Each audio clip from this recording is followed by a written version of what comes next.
नमस्कार, शाम के 4 बज गए हैं। वक्त हो चुका है सवाल इंडिया का। एनडीटीवी इंडिया पर इस वक्त आप हैं। मेरा नाम है अंकित त्यागी। ये जो तस्वीरें आप मेरे पीछे देख रहे हैं, इसी खबर से आज शुरुआत करते हैं। तुर्की में जो एक बार फिर से भूकंप के झटके आए हैं, जो झटके हैं वो 5.6 तीव्रता के अनुमान इन पे लगाया जा रहा है। इससे पहले कल 3 बड़े झटके आए थे जिनकी तीव्रता 7.8, 7.6 और 6 के दर्ज की गई थी रेक्टर स्केल पर।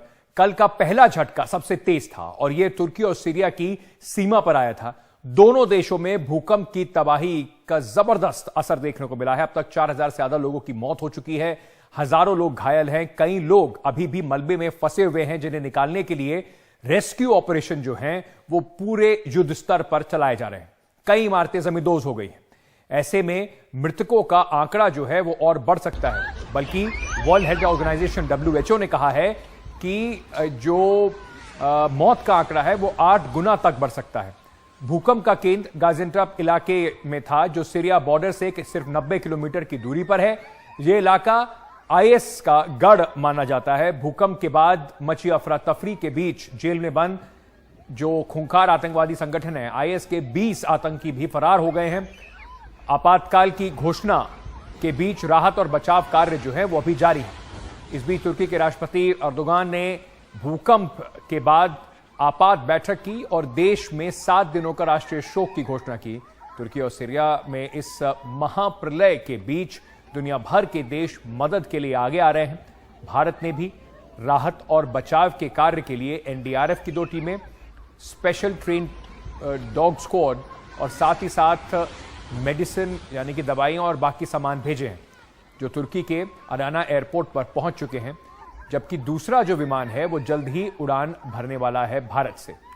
एक एक करके मैं आपको कुछ तस्वीरें इस वक्त दिखाना चाहता हूं। जो तस्वीरें इस वक्त आपकी स्क्रीन पर हैं वो आप जो देख रहे हैं, ये तुर्की के में से तस्वीरें सीधे हमारे पास आ रही हैं। एक एक करके आपको ये तस्वीरें दिखाते रहेंगे और ये समझाने की कोशिश करेंगे कि महाविनाश कितना जबरदस्त है, उसकी तीव्रता कितनी भयंकर है। एक ये तस्वीर जो इस वक्त आप देख रहे हैं, इमारत भरभरा कर गिर रही है। साथ ही साथ दूसरी इमारत का जो हिस्सा है वो भी गिरता हुआ नजर आ रहा है और देखते ही देखते दोनों इमारतें जो हैं वो मलबे के ढेर में तब्दील हो जाती हैं। एक और तस्वीर आपको दिखाते हैं जो तुर्की से ही आ रही है। यह तस्वीर जिसमें आप देख सकते हैं कि भूकंप के झटके से कैसे अचानक जो है वो इमारत बिल्कुल जबरदस्त तरीके से हिल के नीचे गिर जाती है। एक बड़ा बिजली का खंभा भी गिरता दिखाई पड़ रहा है। झटका इतना तेज था कि आसपास की एक और इमारत भी गिरती हुई नजर आ रही है और धूल का एक जबरदस्त गुब्बार है। भूकंप से जो नुकसान हो रहा है वो ऐतिहासिक धरोहरों पर भी देखा जा रहा है। ये जो आप तस्वीर इस वक्त देख रहे हैं, ये तस्वीर उस नुकसान की गवाही देती है।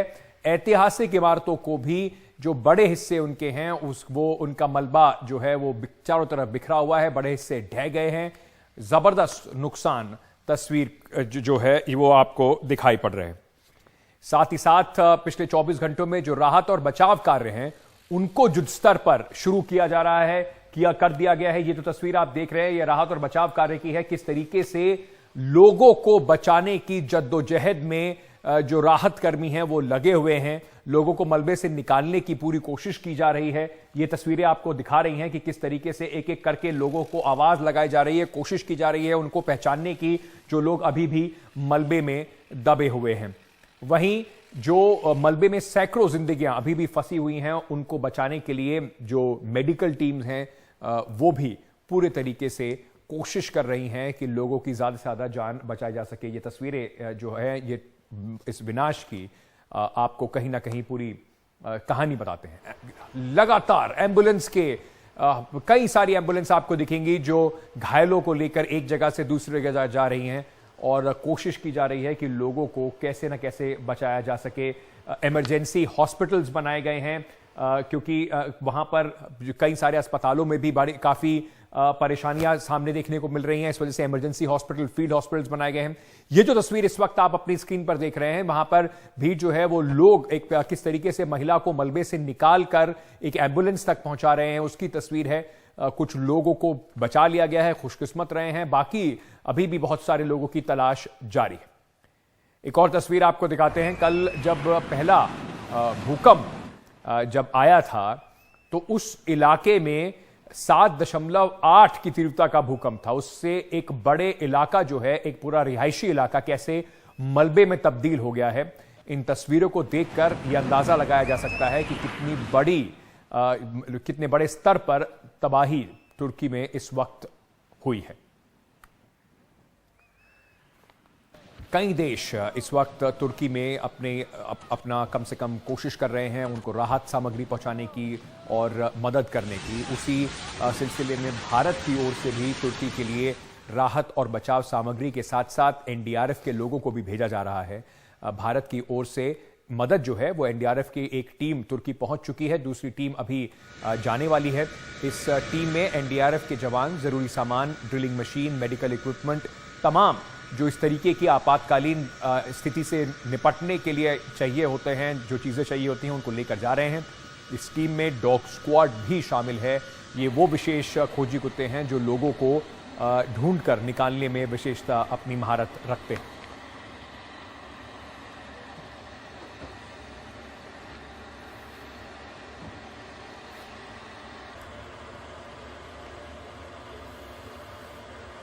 चलिए सीधे मैं लिए चलता हूं आपको हमारे सहयोगी उमा शंकर सिंह के पास, जो इस वक्त हमारे साथ जुड़ रहे हैं।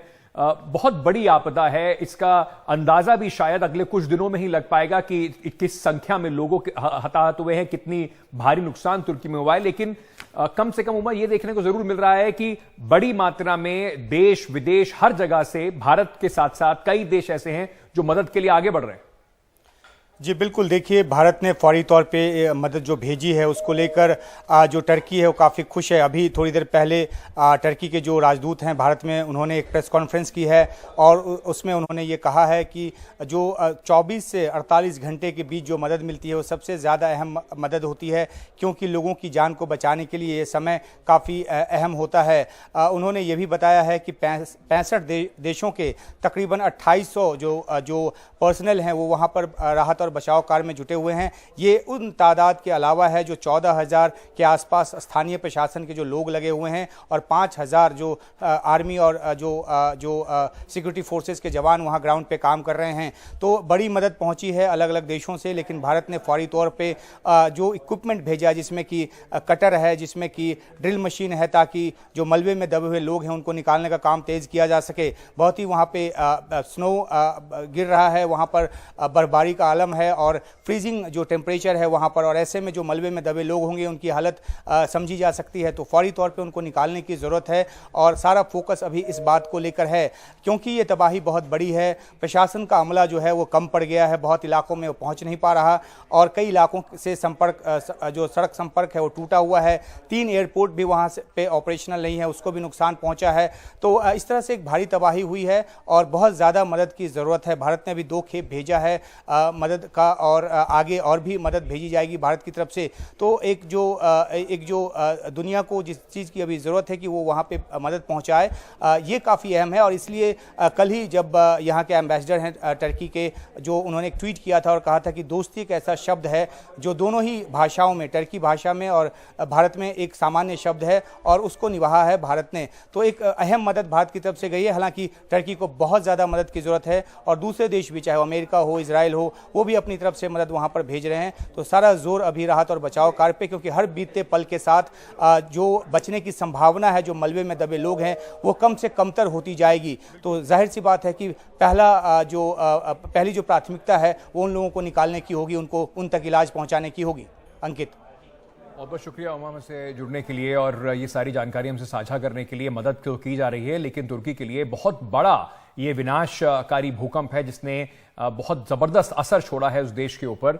हमारे साथ हमारे मेहमान भी जुड़े, लेकिन उन पर जाने से पहले मैं एक बार आपको फटाफट दिखाना चाहता हूं। विदेश मंत्री एस जयशंकर ने भी एक ट्वीट करके कहा है कि एनडीआरएफ की जो टीमें हैं वहां 50 से ज्यादा सदस्यों की स्पेशल टीम जो है, जिसके साथ special train dog squad, drilling machine, राहत सामग्री, दवाइयां और दूसरे जरूरी सामान के साथ भारत का पहला C-17 विमान जो है वो तुर्की के अडाना एयरपोर्ट पर पहुंच चुका है और दूसरा जो विमान है वो थोड़ी देर में उड़ान भरने वाला है। तो भारत किस तरीके से आगे आकर मदद करने की कोशिश कर रहा है, इसको देखते हुए जो यहां पर यह भी कहा गया कि तुर्की की तरफ से दोस्ती निभाते हुए भारत को धन्यवाद भी दिया गया है। लेकिन बड़ी बात अभी यही है कि इस वक्त पूरी दुनिया देख रही है कि कितना बड़ा विनाश तुर्की में हुआ है और आने वाले कुछ दिनों में ये स्थिति जो है और भी जो साफ हो जाएगी कि कितना वहां पर ज्यादा नुकसान हुआ है। इस पे थोड़ा और चर्चा करने के लिए, ज्यादा समझने के लिए हमारे साथ डॉक्टर अतीन्द्र कुमार शुक्ला जुड़ रहे हैं, पूर्व डेप्यूटी डायरेक्टर जनरल हैं अर्थक्वेक रिस्क इवैल्यूएशन सेंटर के। सर बहुत बहुत शुक्रिया हमारे साथ जुड़ने के लिए। मैं सबसे पहले आपसे जानना चाहता हूं कि जिस तरीके से तुर्की में अब 24 घंटे हो गए हैं, राहत बचाव कार्यों के ऊपर फोकस है, लेकिन एक के बाद एक भूकंप के झटके जिनकी तीव्रता अभी भी 6 से ऊपर बनी हुई है, लगातार अभी भी आए जा रहे हैं।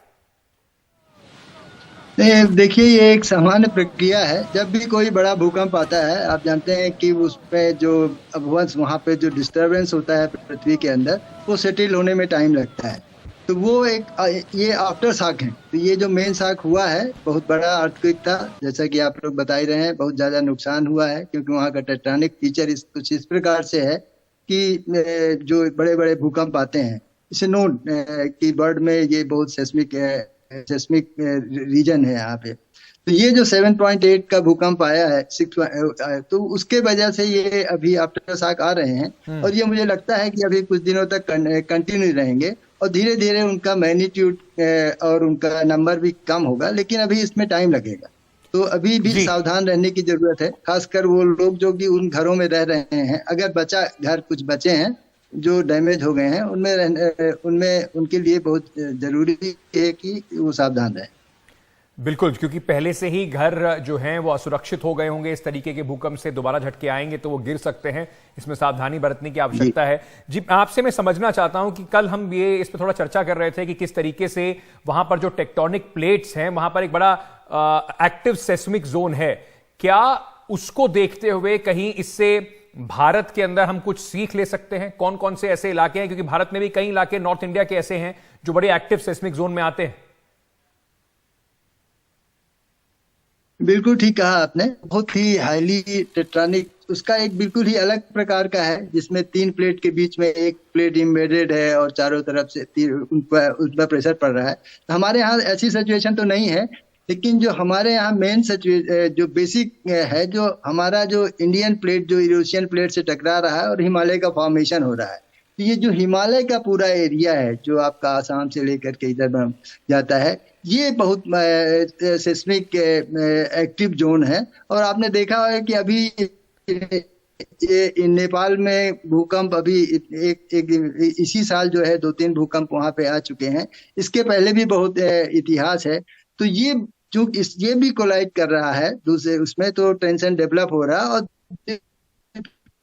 डिफरेंट सेगमेंट है इसके, जिसमें जो इसमें एक संभावना बनी है। देखा गया है कि यहाँ पे 3 ऐसे सेगमेंट है जो अभी टर्की में हुआ है कि जो एपिसेंटर था वो ईस्टर्न फॉल्ट जोन में था, क्योंकि वहां बहुत दिन से भूकंप नहीं आया था। 1819 से उस पर्टिकुलर एरिया में भूकंप नहीं आया था, जो कि आना चाहिए था। तो अगर वो निकलता रहता, रिलीज होता, तो यही एक स्थिति हमारे यहाँ भी बनी हुई है। जो सेंट्रल सेस्मिक जोन है, नेपाल में वो एरिया पड़ता है, लेकिन उससे जैसे दिल्ली की हम बात करें, बिहार और उत्तर प्रदेश तो बहुत ही पास में है, लेकिन दिल्ली भी 300-400 किलोमीटर है। तो ये जो एरिया बहुत सेंसिटिव है और यहाँ ऐसा स्टडी की गई है कि यहाँ भी बड़ा भूकंप आने की संभावना है। हो सकता है वो 8 से ज्यादा है। इसके अलावा जो लोकल है, जैसे दिल्ली में भी फॉल्ट सिस्टम है। आपने कच्छ में वहां देखा, आपने गुजरात में 2001 में जो भूकंप आया था, वो भी बहुत बड़ा 7 पॉइंट का अर्थक्वेक था। तो इस प्रकार से है, लेकिन जो हिमालय है वो अभी ज्यादा उसमें हम लोगों को ध्यान देने की जरूरत है। सर, मैं अगर आपसे पूछूं, मतलब बिना इस बात को क्योंकि हम नहीं चाहते कि मतलब किसी तरह की दहशत फैले, लेकिन जैसे आप बता रहे हैं कि कई सारी स्टडीज हुई हैं जो कहती हैं कि जो हमारा नॉर्थ इंडिया का इलाका है, जिन जिन जगह की आपने बात करी, चाहे दिल्ली हो, उत्तर प्रदेश, बिहार, नेपाल तक का जो पूरा इलाका है, वहां पर एक ऐसा लग रहा है, अनुमान लगाए जा रहे हैं कि एक बड़ा भूकंप आना बाकी है। क्या क्या एहतियात अभी से हमें बरतनी चाहिए, क्या क्या चीजों को हमें ध्यान रखना चाहिए कि अगर ऐसी कोई स्थिति होती है तो नुकसान कम से कम जान का नुकसान कम से कम? देखिए, ये सबसे बहुत अच्छा सवाल है, लेकिन बहुत कठिन ये है कि earthquake do not kill the people building. जो हम सब जानते हैं, जब अभी हम चर्चा कर रहे हैं कि भूकंप से नुकसान नहीं हो रहा है। अगर मान लीजिए बिल्कुल ऐसे एरिया में जहाँ कोई आदमी ही ना हो, घर ही नहीं हो, हिंदू कुछ में आते रहते हैं, आपने दिल्ली में भी फील्ड किया होगा, तो कोई नुकसान नहीं होता है।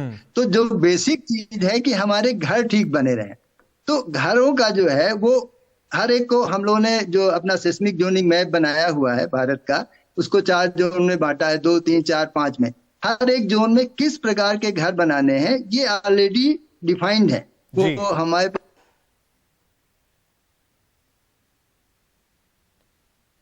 मुझे लगता है कि इस कुछ तकनीकी कारण से हमारा ये संपर्क जो हमारे विशेषज्ञ थे उनसे टूट जरूर गया है, लेकिन जिस तरीके से डॉक्टर साहब बता रहे थे कि थोड़ा सा ध्यान आप भी रखें किस सेस्मिक जोन में आपका घर पड़ता है, और उसके हिसाब से कुछ बदलाव अगर करने हो तो और जो किए जा सकते हैं उसे ज़रूर करें, क्योंकि ये एक ऐसी आपदा है, जैसे डॉक्टर साहब भी बता रहे थे कि लोग भूकंप से नहीं मरते, जो उसके बाद इमारतें हैं जो हम ठीक से बनती नहीं है, गिर जाती हैं, उसके कारण ज़्यादा हताहत लोग होते हैं। जापान एक बहुत बड़ा एग्जाम्पल है कि कैसे वहाँ पर भूकंप को देखते हुए, क्योंकि काफ़ी भूकंप वहाँ पर आते हैं, बहुत सारी तैयारी की गई है, घरों को लेकर किस तरह की तैयारी की गई है जिससे कि कम से कम जान माल का नुकसान हो जब भूकंप इस तरीके के आते हैं। लेकिन इस वक्त हमारी संवेदनाएं उन लोगों के साथ और तुर्की के साथ जो इस बड़ी महाविनाश को इस वक्त झेल रहा है। छोटा सा एक ब्रेक ले रहे हैं, वापस आ रहे हैं, खबरों का सिलसिला जारी है।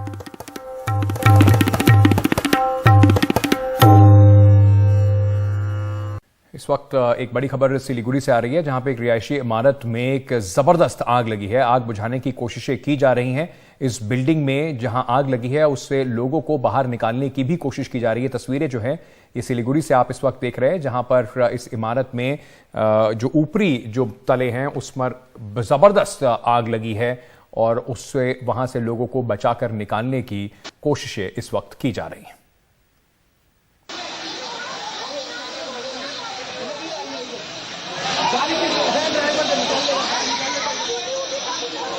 काफ़ी घना रिहायशी इलाका है जहां पर ये आग लगी है और कोशिश की जा रही है कि बिना ज़्यादा नुकसान किए लोगों को किस तरीके से बाहर वहां से निकाला जा सके और आसपास की जो बिल्डिंग्स हैं एहतियातन तौर पर उनको भी खाली कराने की कोशिश की जा रही है।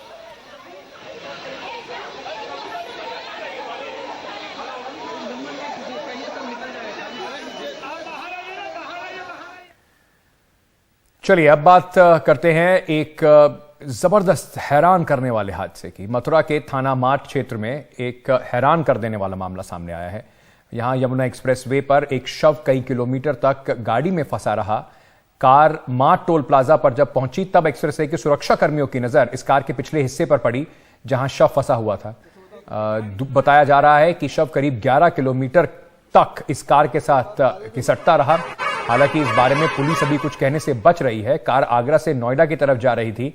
बताया यह भी जा रहा है कि कार दिल्ली निवासी वीरेंद्र चला रहे थे, जिसे हिरासत में पुलिस ने ले लिया है और अब पूछताछ जारी है। बिल्कुल कुछ दिन पहले जो दिल्ली के अंदर एक मामला हुआ था, एक लड़की को टक्कर मारने के बाद कई किलोमीटर तक घसीटा गया था, बिल्कुल वैसा ही एक मामला नजर आ रहा है। पर क्या इस कार से एक्सीडेंट हुआ था, नहीं हुआ था, क्या पूरी कहानी है, वो पुलिस अभी बताने में असमर्थ है।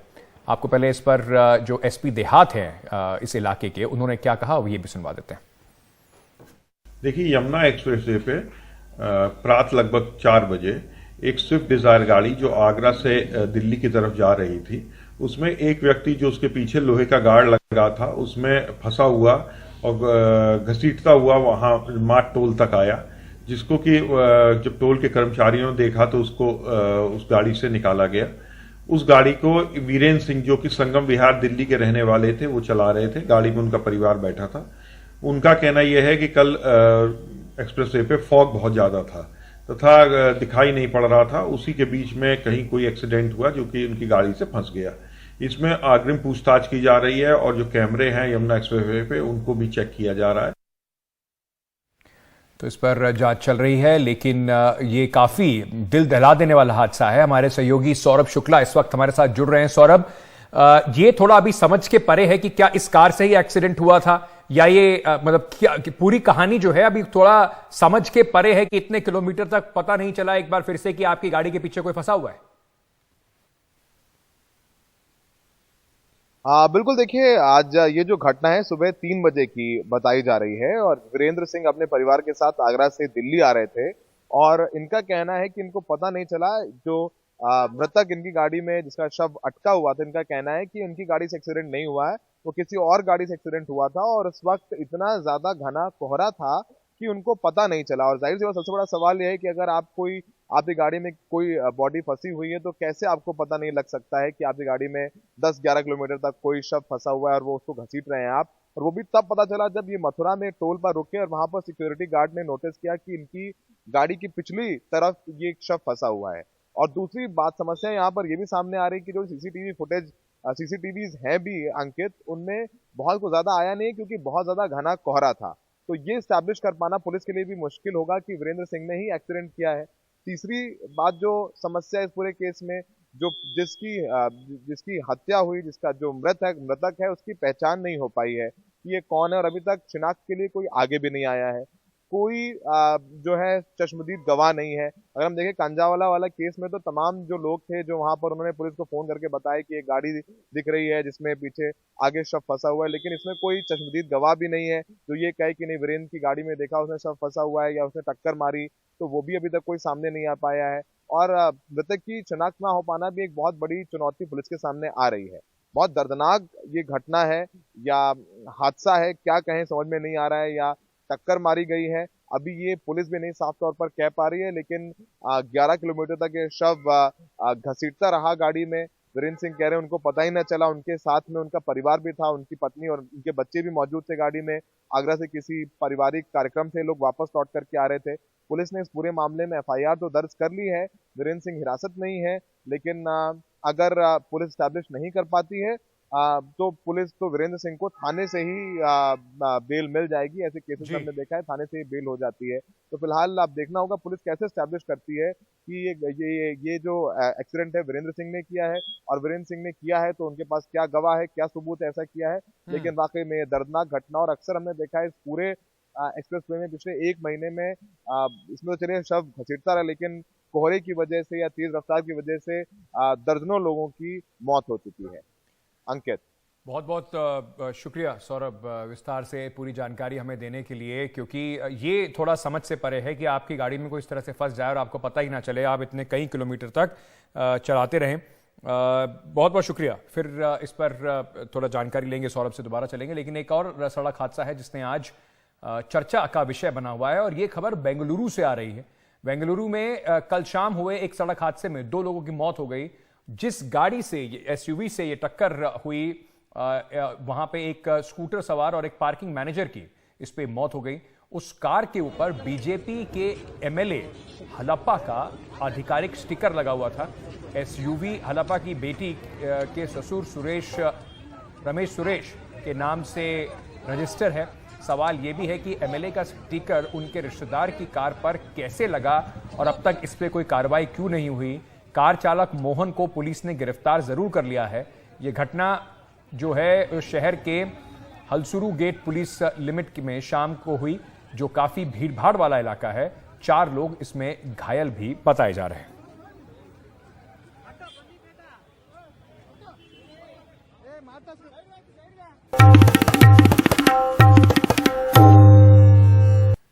आज साकेत कोर्ट ने श्रद्धा वर्कर के मामले में जो चार्जशीट है उसका संज्ञान लिया।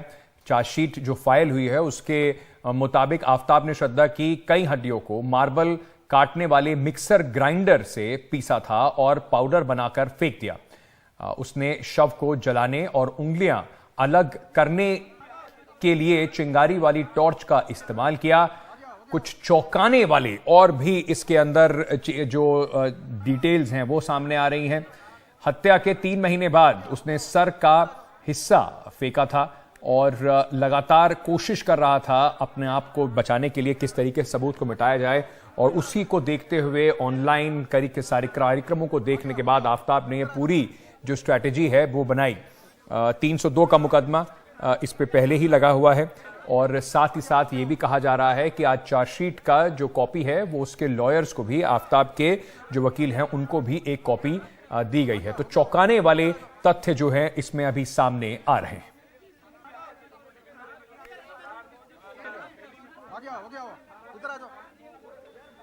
चार्जशीट के श्रद्धा मुताबिक वालकर मामले में दिल्ली पुलिस ने कोर्ट में चार्जशीट पेश कर दी है और इस चार्जशीट पर कोर्ट ने संज्ञान भी ले लिया है। इस मामले पर बात करने के लिए मेरे साथ हैं आफ्ताब अमीन पूनावाला के वकील MS खान साहब। सर, आज चार्जशीट जो है उस पर कोर्ट ने संज्ञान ले लिया है, चार्जशीट आपको मिल गई है, क्या कुछ है इस चार्जशीट में, क्या दावे कर रही है दिल्ली पुलिस? चार्जशीट तो अभी मैंने पढ़ा नहीं है। चार्जशीट बेसिकली मेरे पास जो पेन ड्राइव में चार्जशीट दे दी गई है, हार्ड कॉपी जो दी गई थी वो आफ्ताब लेके चला गया है वहाँ जेल में। उसने कहा सर मुझे दे दीजिए, मैं पढ़ के फिर आपको बताऊंगा क्या क्या इसमें कमी है, क्या कमी है। तो हार्ड कॉपी लेके गया है, बाकी जो है पेन ड्राइव में मेरे पास सॉफ्ट कॉपी है चार्जशीट की। ये कुछ 50-55 पेजेस हैं जो मेरे पास है, जो मैंने प्रिंट आउट किए। कुल कितने पन्नों की चार्जशीट है? ये करीब 6,500 पेज के आसपास है।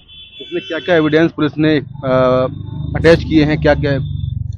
बहुत सारे डॉक्यूमेंट्स उसमें जो कि फाइल करे हैं। अगर टोटल में पेन ड्राइव को मैंने खोल के देखा तो शायद कुछ 11,000 पेज की समथिंग, 11,000 कुछ पेजेस की शो कर रहा है। अच्छा, जो चार्जशीट है उसमें जो आफ्ताब अमीन पूनावाला का बयान है जो मैं पढ़ रहा था अभी, उसमें उसने कहा है कि उसने श्रद्धा वालकर की हड्डियों के टुकड़ों को जो मार्बल काटने वाला मिक्सर ग्राइंडर होता है उसमें पीसा। इसके साथ में जो टॉर्च होती है जिससे चिंगारी निकलती है, उस टॉर्च से उसने उसके शव को जलाया और उसकी उंगलियों को अलग अलग किया। इस पर क्या कहना है आपका? नहीं, इसमें जितनी भी चार्जशीट में पुलिस क्या क्या कहती है वो सही नहीं होता। तो केस अपने बनाने के लिए कहती है, हकीकत कुछ और है। हकीकत इससे परे है, हकीकत से कोई इसका लेना देना नहीं है।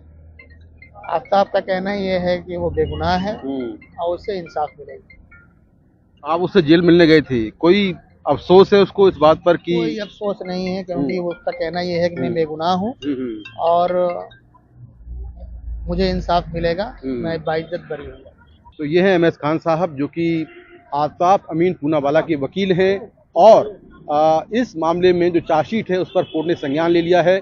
आफ्ताब अमीन पूनावाला ने श्रद्धा वालकर की हत्या कर दी गला दबाकर, और इसके बाद फिर उसने शव को ठिकाने के लिए एक पूरी प्लानिंग की जिसके तहत वो कई हथियार लाया, जिनमें चाकू, आरी, हथौड़े, इस तरह के जो वेपन थे, चीजें थी, वो लेकर आया और उसने श्रद्धा के शव के 35 से ज्यादा टुकड़े किए। पहले उसका प्लान था कि वो ये टुकड़े बैग में रखकर फेंके, लेकिन फिर उसको लगा कि अगर बैग में रखकर ले जाएगा तो ये भारी सामान है और वो पकड़ा जा सकता है। तो उसने फिर शव को अलग अलग टुकड़ों में काटने का प्लान किया और इसके लिए वो चाकू, आरी, हैमर ये सब लेकर आया। और उसके बाद उसने खून साफ करने के लिए या जो हड्डियां थी उनको साफ करने के लिए अलग अलग तरह के केमिकल लिए और उससे फर्श साफ किया, खून साफ किया। और ये भी पुलिस का दावा है कि सबसे बाद में उसने करीब हत्या के 3 महीने बाद श्रद्धा का शव ठिकाने लगाया। उसके पहले उसने हड्डियों को पीसा और उसको जलाया भी, और इस तरह से हड्डियों को पीसने के बाद उसने जो पाउडर था वो छतरपुर में 60 फुटा रोड पर फेंक दिया। नई दिल्ली से मुकेश सिंह सेंगर, NDTV इंडिया। अब जरा महाराष्ट्र की तरफ चलते हैं, जहां पर कांग्रेस की भारत जोड़ो यात्रा तो खत्म हो गई है, लेकिन कांग्रेस जोड़ो जो है उस पर सवाल लगातार खड़े हो रहे हैं। महाराष्ट्र कांग्रेस में एक बड़ी बगावत हुई है। विधायक दल के नेता के पद से बाला साहब थोराट ने इस्तीफा दे दिया है। बाला साहब थोराट ने कांग्रेस अध्यक्ष मल्लिकार्जुन खड़गे को अपनी जो चिट्ठी भेजी है उसमें लिखा है, जिसमें उन्होंने साफ कर दिया है कि नाना पटोले जो अभी कांग्रेस के अध्यक्ष है वहां पर, उनके साथ काम नहीं कर सकते। उन्होंने साथ ही साथ ये भी कहा है कि उनके साथ काम करना बहुत मुश्किल है। आपको बता दें कि महाराष्ट्र कांग्रेस के अध्यक्ष हैं नाना पटोले, और जो बाला साहब थोराट हैं वो भी सीनियर नेता हैं। कुछ जब महाआघाड़ी की सरकार थी तब ये मंत्री भी थे। कांग्रेस के जो सीनियर नेता राहुल गांधी हैं, राहुल गांधी ने कुछ दिन पहले भारत जोड़ो यात्रा महाराष्ट्र से होकर गुजरी थी, और महाराष्ट्र से जब ये यात्रा होकर गुजरी थी तब ये बात बताई जा रही थी, कहा जा रहा था कि किस तरीके से सरकार मजबूती प्रदान करेगी। लेकिन जिस तरीके से यहां पर पूरा अब ये एक नई बगावत देखने को मिल रही है, इससे कांग्रेस की अंदरूनी कलह जो है वो कांग्रेस के लिए एक जबरदस्त मुश्किल बनके सामने उनके खड़ी है। मधल्या काळात विधान परिषदेची निवडणूक झाली, खूप राजकारण त्यामध्ये झालं। सत्यजित खूप चांगल्या मतानं विजयी झाला, त्याचं अभिनंदन आपण या निमित्तानं करतो आहोत। परंतु जे राजकारण झालं ते व्यथित करणार आहे, मला व्यथित करणार आहे, ही वस्तुस्थिती आहे। आणि त्या बाबतीत मी माझ्या भावना या काँग्रेसच्या पक्षश्रेष्ठींना कळवले आहेत. हे पक्षीय राजकारण आहे. हे कधी बाहेर फार बोललं पाहिजे असं नाही, या मताचा मी कायम आहे. आणि म्हणून त्या बाबतीत काय जे आहे ते मी पक्षश्रेष्ठींना कळवलेलं आहे. पक्ष पातळीवर आणि माझ्या पातळीवर त्यामध्ये आम्ही योग्य निर्णय जे काही करायचं ते योग्य पद्धतीनं करू. त्या बाबतीत आपण काही काळजी करण्याचं कारण आहे असं मला वाटत नाही. त्यामध्ये आपण पुढे जाऊ. देखो, मुझे ये सब इशू का मेरे पास कुछ समय नहीं है और मेरे को कांग्रेस की विचारधारा को आगे ले जाकर कांग्रेस को विचारधारा को जिताना है पब्लिक में. वो काम मैं कर रहा हूँ और मुझे कौन क्या राजकारण कर रहा है ये राजकारण में मुझे नहीं पढ़ना है. मैं एक आम आदमी हूँ, मैं किसान हूँ और सामान्य आदमी हूँ और इसलिए मुझे ये सब राजनीति में नहीं पढ़ने का है.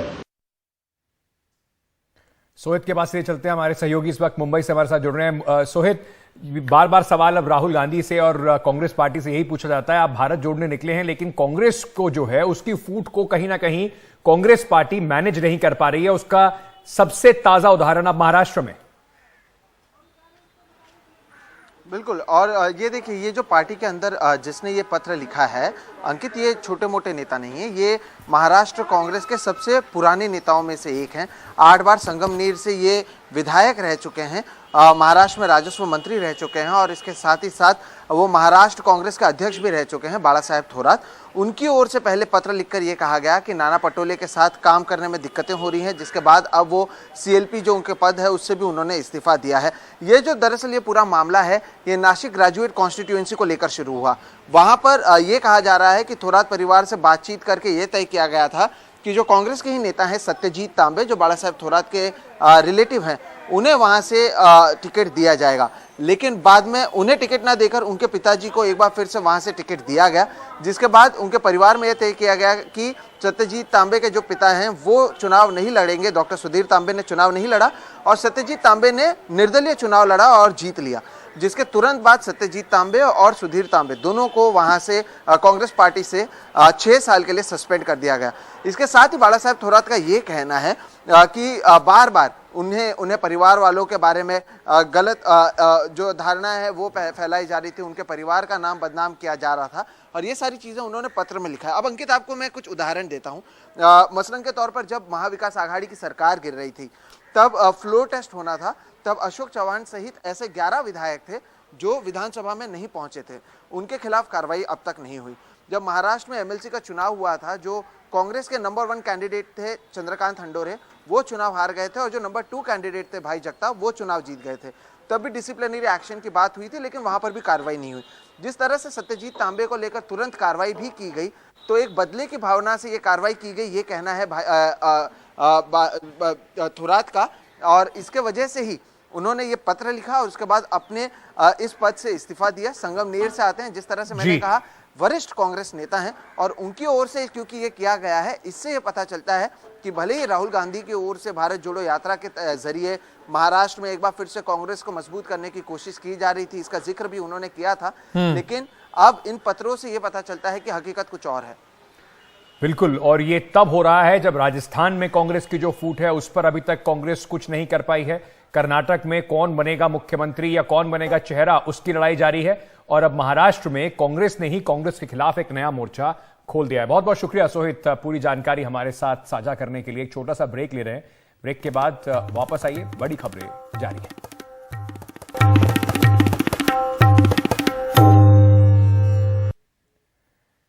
कांग्रेस सांसद राहुल गांधी ने आज लोकसभा में राष्ट्रपति के अभिभाषण पर चर्चा के दौरान प्रधानमंत्री नरेंद्र मोदी और अडानी ग्रुप के चेयरमैन गौतम अडानी के साथ उनके संबंधों को लेकर कई आरोप लगाए. इस दौरान बीजेपी ने इन आरोपों का जवाब भी दिया. राहुल गांधी पार्लियामेंट में यह कहते नजर आए कि सरकार ने अडानी को हवाई अड्डे देने के लिए नियम बदले. वहीं बीजेपी ने कहा कि हवाई अड्डों का यूपीए ने निजीकरण किया था. राहुल गांधी ने आरोप लगाया कि जिन कंपनियों को पहले हवाई अड्डे का अनुभव नहीं था, उन्हें हवाई अड्डों को चलाने को नहीं मिलते थे. बीजेपी ने कहा कि कांग्रेस ने GVK JMR और को हवाई अड्डे दिए, उनका क्या अनुभव था. राहुल गांधी ने आरोप लगाते हुए कहा कि सरकार हवाई अड्डा अडानी को देने के लिए GVK पर एजेंसियों के जरिए दबाव बनाया गया. बीजेपी ने इसके जवाब में कहा कि राहुल गांधी ने बेबुनियाद आरोप लगाए हैं, कोई सबूत नहीं दिए हैं, या तो वो सबूत दें या माफी मांगे। राहुल गांधी ने साथ साथ ये भी कहा कि प्रधानमंत्री विदेश यात्रा पर अडानी के लिए सौदे करते हैं। इस पर भारतीय जनता पार्टी ने राहुल गांधी के आरोपों को निराधार बताया और लापरवाह आरोप बताया। राहुल गांधी ने कहा कि प्रधानमंत्री अडानी के रिश्तों के बारे में जानना चाहते हैं। वहीं बीजेपी ने कहा कि राहुल गांधी गहलोत अडानी के रिश्तों के बारे में भी बात पहले कर ले। India's most strategic, profitable airport, Mumbai Airport, was taken away by GVK, hijacked by using the agencies. The agencies को CBI, ED का प्रयोग कर GVK पर दबाव डालकर हिंदुस्तान की सरकार ने उस एयरपोर्ट को अदानी जी के हाथों में कर दिया। इनको मैं चैलेंज करता हूं, पूरी कांग्रेस पार्टी को चैलेंज करता हूं कि GMR और GVK को कौन सा एयरपोर्ट चलाने का लाइसेंस जब दिया तो उनको उसका नॉलेज था। मैं चैलेंज करता हूं पूरी कांग्रेस पार्टी को।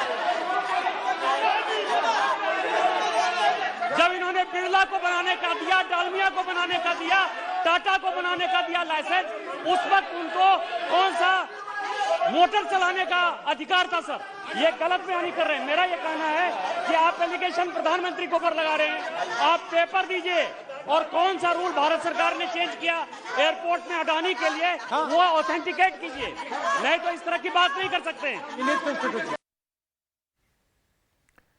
दिल्ली में मेयर चुनाव को लेकर बीजेपी और आम आदमी पार्टी के बीच घमासान जारी है। दोनों पार्टियां एक दूसरे के दफ्तरों के बाहर आज प्रदर्शन करती नजर आई। बीजेपी पार्षद, नेता, कार्यकर्ता आम आदमी पार्टी के दफ्तर के बाहर दिखाई पड़े, तो वहीं आम आदमी पार्टी के एमएलएज और कार्यकर्ता बीजेपी के दफ्तर के बाहर नजर आए। दोनों पार्टियों के प्रदर्शनकारी बड़ी संख्या में बैनर पोस्टर लेकर नारेबाजी करते हुए दिखे। हालांकि पुलिस ने बैरिकेडिंग दोनों जगह पर कर रखी थी और प्रदर्शनकारियों को रोका गया। इधर इस मामले में आम आदमी पार्टी सुप्रीम कोर्ट पहुंची है और कल इसकी सुनवाई सुप्रीम कोर्ट में होने वाली है। आम आदमी पार्टी ने मनोनीत पार्षदों के वोट डालने को चुनौती दी है। दरअसल कल तीसरी बार दिल्ली में मेयर और डेप्यूटी मेयर का चुनाव जो था वो नहीं हो पाया। बीजेपी के हंगामे की वजह से एमसीडी की कार्रवाई अनिश्चितकालीन तक स्थगित कर दी गई।